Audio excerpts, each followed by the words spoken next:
These are the three stages to getting a complete driver's license in Ontario. Number one is G1. This is a fairly easy exam. It's a theory exam. It consists of 40 questions. 20 of them are about road signs and 20 are about road rules. Now, you can get up to 4 wrong in each of them before they fail you.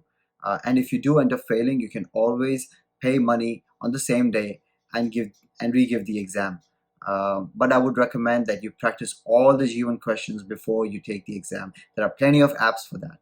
Now, on a G1, you can drive a car, but you would always need to have a complete licensed driver with you in the car at all times. Number two is G2 driving license. Now, approximately 8 months after you get your G1 license, you can apply for a road test which will test you on your basic driving skills. And if you pass that, you will get your G2 driving license. And 6 months after you get your G2 driving license, you will no longer require a licensed driver to be with you in the car at all times. Number three is the G road test. Around 8 to 12 months after you get your G2 license, you will be eligible to get a G road test done, which will test your complete driving skills, especially on the highway. If you pass this, you do not need to give any other exams. You would have achieved your final driver's license in Ontario.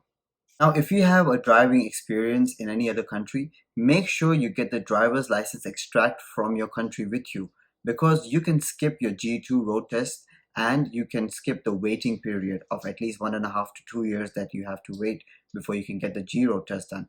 Now, when I came from India, I got my DL extract, which is a driver's license extract from India.